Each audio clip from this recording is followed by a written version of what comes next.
Vairagya means a deeper understanding while looking at a problem or a situation. Look at a situation, look at a problem, not just with one mind. Look at that problem and that situation with 10 different minds. As if you're looking at your problem and the situation from above. Have a bird's eye view towards your problem. And look at your problem from different angles. Don't just get stuck with one perspective. That is subjectivity. It brings pain. But when your mind is objective, when your approach is objective, you will be able to solve the problem in a calm and peaceful way.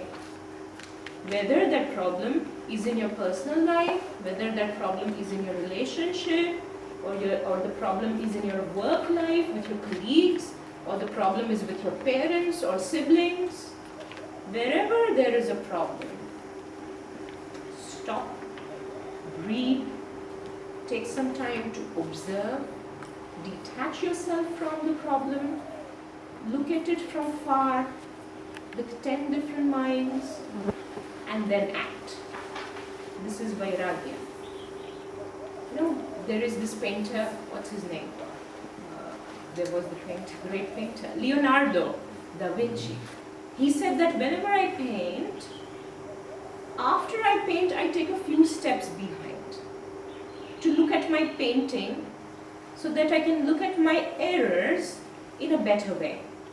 Because when I'm so close towards my painting, I can't look at my errors. But when I'm a little bit away, detached, and I look from far, then I'm able to look at my mistakes.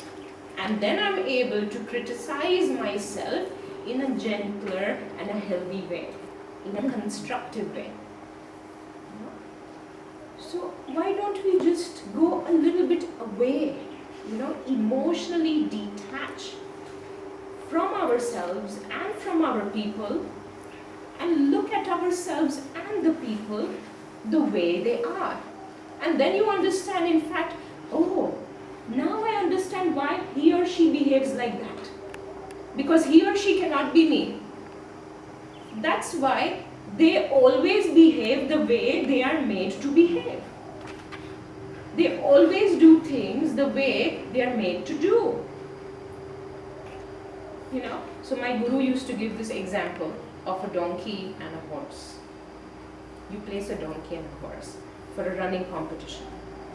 And then you say, run. What will happen? The horse will run.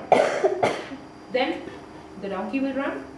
Okay, maybe it will run, then it will stop, and then it will look here and there and make some noise.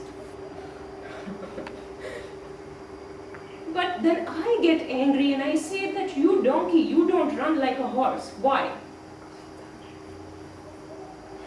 I don't understand that that's a donkey. And I get angry. It's my fault. I don't have the objectivity to understand. So when you have the objectivity to understand that people have their own personalities and their own dispositions and their own past impressions and habits, and to some extent you cannot control everything, and sometimes you have to just let go, and you have to accept people the way they are and learn to sometimes live together,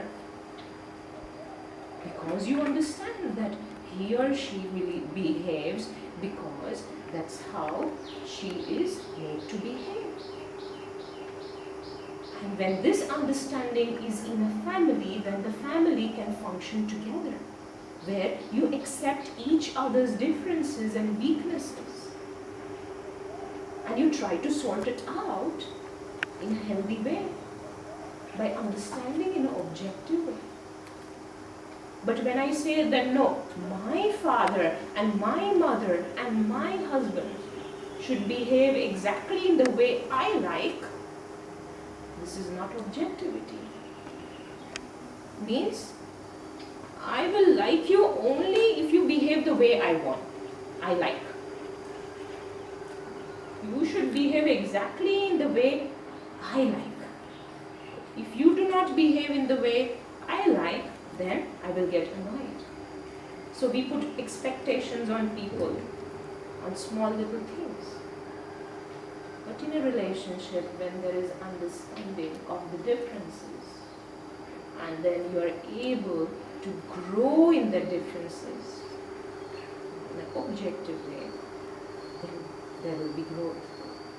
This is objectivity, where you give space to everybody to some extent. You cannot control everything. You can just inspire.